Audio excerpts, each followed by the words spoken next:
Police ಇಲಾಖೆ ಆಗಿರ್ಬೋದು, ಅರಣ್ಯ ಇಲಾಖೆ ಆಗಿರ್ಬೋದು, ನಮ್ಮ ಅರುಣ ಕೃಷಿ ಇದಾಗಿದ್ದಾನೆ ಆಫೀಸಲ್ಲಿ, ಆಮೇಲೆ ಧಾರ್ಮಿಕ ಇಲಾಖೆ. ನನಗೆ ಯಾವುದೋ ಒಂದು ಕಷ್ಟ ಬಂದರೂ ಕೂಡ ನಾನು ಮೊದಲು ಫೋನ್ ಮಾಡೋದೇ ರವಿ ಅವ್ರಿಗೆ. ರವಿ ನನಗೆ ಹಿಂಗಾಗೈತೆ ಹಿಂಗೆ ಅಂತೇಳಿ.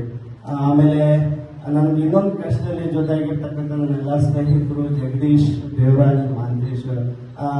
ನನಗೇನು ಧೈರ್ಯ ಅಂದರೆ ನಾನು ಸಿವಿಲ್ ಕಾಂಟ್ರಾಕ್ಟರ್ ಆಗಿರೋದ್ರಿಂದ ನನಗೆಲ್ಲ ಏನಾದರೂ ಒಂದು ಟೆಂಡರ್ ಆಯ್ತು ಅಂದ್ರೆ ಫಸ್ಟ್ ಅವರಲ್ಲಿ ನನ್ನ ಸ್ನೇಹಿತರು ಯಾರಿದ್ದಾರೆ ಅದನ್ನು ಫಸ್ಟ್ ನೋಡ್ತೀನಿ. ಯಾಕಂದ್ರೆ ಅವರೇ ನನಗೆ ಒಂದು ದೊಡ್ಡ ಧೈರ್ಯ. ಅವರಿದ್ರೆ ಮಾತ್ರ ನಾನು ಅಲ್ಲಿ ಸಲೀಸಾಗಿ ಕೆಲಸ ಮುಗಿಸ್ಕೊಂಡು ಬರೋಕ್ಕೆ ಆಗೋದು. ಇಷ್ಟು ಧೈರ್ಯ ನಾನು ಈ ಫೀಲ್ಡಿಗೆ ಬರ್ಬೇಕಂತ ಹೇಳಿ ಡಿಸೈಡ್ ಮಾಡಿದಾಗ ಬೇರೆನೇ ಇರಲಿಲ್ಲ. ಯಾಕಂದ್ರೆ ನಾನು ಮಾಡೋ ಈ ವ್ಯವಹಾರ ದೊಡ್ಡ ದುಡ್ಡು ಹಾಕಿ ಮಾಡಬೇಕು. ಅವತ್ತಿನ ದಿನ ನಾನು ಭಾಳ ಕಷ್ಟಪಟ್ಟು ಇದು ಮಾಡಿದಾಗ ಎಲ್ಲ ಮಾಡಿದೆ. ಬ್ಯಾಂಕಿಗೆ ಜಾಯಿನ್ ಆದೆ, ಅಲ್ಲೂ ಏನಾಗಲಿಲ್ಲ. ಅಲ್ಲಿಂದ ಬಂದು ಕೃಷಿಗೆ ಹೋದೆ, ಅಲ್ಲೂ ಏನಾಗಲಿಲ್ಲ. ಕುರಿ ಫಾರ್ಮ್ ಮಾಡಿದೆ, ಮಾಡೋಕ್ಕಾಗಲಿಲ್ಲ. ಮತ್ತೇನು ಮಾಡೋಣ ಅಂತೇಳಿ ಗಾಡಿ ಬೇಕಂತಂದೆ, ಅದನ್ನು ಕೂಡ ನನ್ನ ಕೈಯಲ್ಲಿ ನಿಭಾಯಿಸೋಕ್ಕಾಗಲಿಲ್ಲ. ನಾನು ಈ ಫೀಲ್ಡಿಗೆ ಬರ್ಬೇಕಂದ್ರೆ MLC ಅವ್ರ ಕಡೆ ಕೂತ್ಕೊಂಡು ಮಾತಾಡಬೇಕು. ಅವತ್ತಿಂದ ನನಗೆ ಆ ಧೈರ್ಯನೂ ಇರಲಿಲ್ಲ. ಅವತ್ತು ನೆನಪು ಬಂದಿದ್ದು ನಮ್ಮ ಕುಮಾರ್ ಸರ್. ಅವರು ನಮ್ಮ ಶಾಲೆಯಲ್ಲಿ ಹೇಳ್ತಕ್ಕಂಥ ಮಾತು, ಏನಾಗಲಿ ದೋಸ್ತ ಒಂದು ನೋಡೋಣ, ಅದು ಏನಾರ ಬರಲಿ ನೋಡೋಣ ಅನ್ನೋ ಮಾತು. ಆಮೇಲೆ ನಮ್ಮ ಅಳ್ಳಪ್ಪ ಸರ್ ಅವ್ರೊಂದು ಸಿಗ್ನೇಚರ್ ಕೈಲಾಗಿದೆ, ಕಳಿಸೋಣ ಮಕ್ಕಳ ಲೇ ಜೀವನದಾಗ ಉದ್ದಾರ ಆಗಲಿ, ಕಳಿಸೋಣ ಮಕ್ಕಳ ಅಂತೇಳಿ ಬಂದ ತಕ್ಷಣ.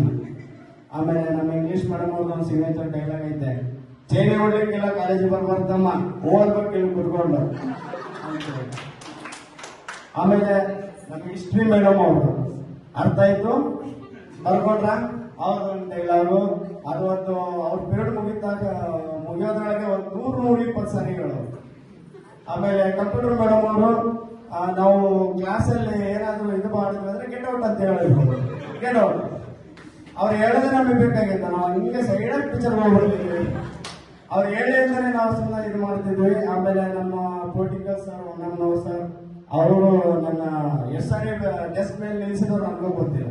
ಅವ್ರು ನಿಲ್ಲಿಸ್ಬೇಕು. ಆಮೇಲೆ ಅವರು ಕ್ಲಾಸಲ್ಲಿ ಕೂತ್ಬೇಕಾದ್ರೆ ಭಾಳ ಹುಷಾರಾಗಿ ಕೂತ್ಬೇಕಾಗಿತ್ತು. ಯಾವಾಗ ಯಾರು ನೆಪಿಸಿ ಲೋಕಸಭೆಯಲ್ಲಿ ಎಷ್ಟು ಸದಸ್ಯರಿದ್ದಾರೆ ಹೇಳಪ್ಪ ಅಂತ ಹೇಳ್ತಿದ್ರು. ಆಮೇಲೆ ನಮ್ಮ ಕುಸ್ಕೂರು ಸರ್ ಅವ್ರು ಮಾತ್ರ ಅಣ್ಣಬಾಣ್ ಸರ್. ಅವರು ಏನಾದರೂ ನಮ್ಮ ಹಳ್ಳಿಯಲ್ಲಿ ಹಬ್ಬ ಐತೆ ಅಂತ ಹೇಳಿದ್ರೆ ಅವರೇ ಅರ್ಥ ಮಾಡ್ಕೊಂಡ್ಬಿಡೋರು. ಹೇಳಂಗಿಲ್ಲ, ಹಂಗೆ ಸೈಲೆಂಟಾಗಿ ಹೋಗ್ಬಿಡ್ರಿ ಅಂತ ಹೇಳಿ ಎಲ್ಲ ಓದ್ಕೋಬೇಕು ಅಂತ ಹೇಳ್ತಾ ಇದ್ರು. ನಮ್ಮ ಒಡೆಯ ಸರ್ ನಮ್ಮ ಬ್ಯಾಡ್ಮಿಂಟನ್ಗೆ ಟ್ರೈನಿಂಗ್ ಕೊಟ್ಟಿದ್ರು. ಆಮೇಲೆ ನಮ್ಮ ಬೆಣ್ಣಿ ಸರ್ ಅಂದ್ಬಿಟ್ರಿ, ಅವರು ಪಾಠ ಮಾಡಕ್ ಹೋಗ್ಬಿಟ್ರೆ ಅಂದ್ರೆ ಆ ಕಡೆ ಈ ಕಡೆ ಲಕ್ಷಣ ಹೋಗ್ತಾ ಇರಲಿಲ್ಲ, ಆ ಥರ ಪಾಠ ತಗೊಳ್ಳೋರು. ನಮ್ಮ ಕನ್ನಡ ಸರ್ ಒಂದು ಡೈಲಾಗ್ ಬ್ಯಾಡ್ ಈಗ ಎಲ್ಲರಿಗೂ ಗೊತ್ತೈತೆ. ಅವ್ರು ಹೊಸ ಬಂದಿದ್ರು ಪಾಪ. ನಾನು ಸಿದ್ಧ ಮತ್ತೆ ಸುರೇಶ್ ಸಿಕ್ಕಾಪಟ್ಟೆ ಕಾಡು ಜನ ಏನಾದ್ರು ಒಂದು ಅಂದ್ಬಿಡ್ತಿದ್ವಿ. ಅವ್ರು ಒಂದು ಡೈಲಾಗ್ ಹೇಳ್ತಾ ಇದ್ರು ಪಾಪ, ಅದು ಇವಾಗ ಬೇಡ ಬೇಡ ಬೇಡ ಬೇಡ ಅದು ಬೇಡ.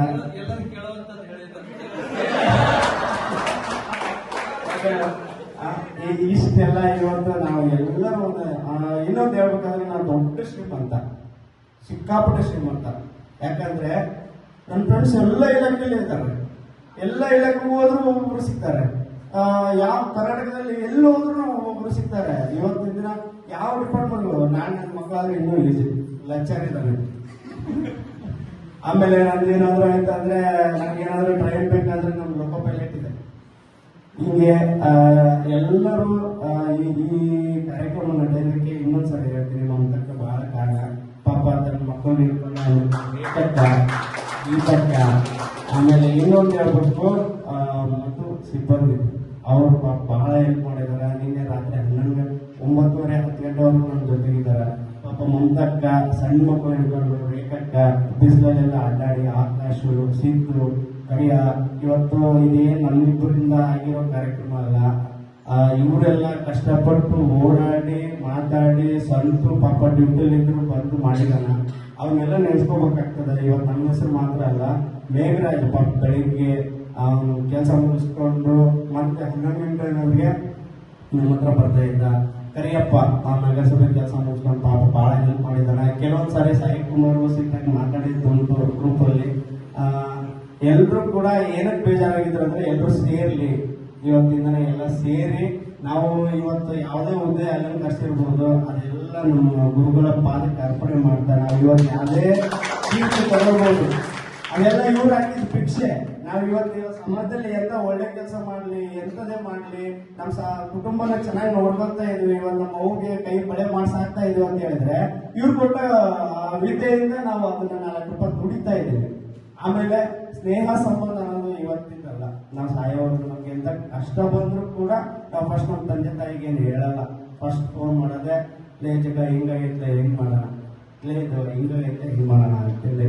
ಅದಕ್ಕೆ ಯಾರು ಕೂಡ ಸ್ನೇಹ ಕಳ್ಕೊಬೇಡ್ರಿ. ಯಾಕಂದ್ರೆ ಇವತ್ತಿನ ನಾವು ಎಲ್ಲೂ ಹೋದ್ರು ಕೂಡ ನಮ್ಗೆ ಒಂದು ಧೈರ್ಯ ಸಿಗದ ಸ್ನೇಹಿತರು. ಅಪ್ಪ ಅಮ್ಮನ ಕಡೆ ನಾವು ಹೇಳ್ಕೊಳಕ್ ಆಗಲ್ಲ ಅಂತ ವಿಚಾರನ ಹೇಳ್ತೀವಿ, ಸ್ನೇಹಿತರ ಹತ್ರ ಶೇರ್ ಮಾಡ್ಕೊಂತೀವಿ. ಸ್ನೇಹ ಬಹಳ ಮುಖ್ಯ. ದಯವಿಟ್ಟು ಎಲ್ಲರೂ ಇದೇ ತರ ಕಾಂಟ್ಯಾಕ್ಟ್ ಇರಲಿರಿ. ಮುಂದಿನ ವರ್ಷ ನನ್ನ ಮದುವೆ ಇದೆ, ಇನ್ವಿಟೇಷನ್ ಕಾರ್ಡ್ ಕೊಡ್ತೀವಿ.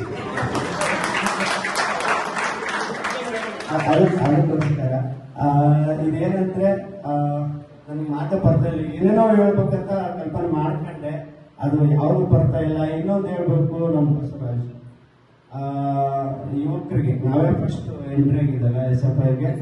ಇದೇ ಗುಪ್ತಾ ಕಾಲೇಜ್ ಸ್ಟಾರ್ಟಿಂಗ್ ಬರ್ತಾ ಇದ್ವಿ, ನಮ್ಮ ಊರಿಗೆ ಬಸ್ ಇರಲಿಲ್ಲ ವಿದ್ಯಾರ್ಥಿಗಳಿಗೆ. ಅವತ್ತು ನಿಂತ್ಕೊಂಡು ಡಿಸೈಡ್ ಮಾಡಿದ್ವಿ. ಹಾಗೆ ಸಡನ್ ನಮ್ಗೆ ಏನ್ ಪ್ಲಾನ್ ಇಲ್ಲ ಅವತ್ತು. ಇಲ್ಲ ಬಸ್ ಬಂದ್ ಮಾಡ್ಬಿಡೋಣ ಅಂತೇಳಿ ಎಲ್ಲ ಬಸ್ ಬಂದ್ ಮಾಡ್ಬಿಟ್ವಿ, ನಮ್ಗೆ ಏನ್ ಪ್ಲಾನ್ ಇಲ್ಲ.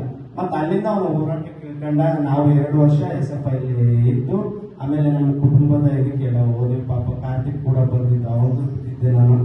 ಪಾಪ ಅವನು ಕಂಟಿನ್ಯೂ ನಮ್ಮ ಜೊತೆನೇ ಇದ್ದಾನ. ಎಲ್ಲರೂ ಕೆಲಸ ಮಾಡಿರೋದ್ರಿಂದ ಈ ಕಾರ್ಯಕ್ರಮ ಆಗೈತೆ. ಆದ್ರೆ ನನಗೆ ಇನ್ನೊಂದು ಬೇಜಾರೈತೆ, ನಾವಿದ್ದು 130 ಜನ, ಇಲ್ಲಿ ಸೇರಿರೋದು 51 ಜನ. ಅವರು ಇನ್ನೂ ಎಷ್ಟು 70-80 ಜನ ಸೇರಿದ್ರೆ ಇವತ್ತು ಈ ಸಂತೋಷ ಇನ್ನೂ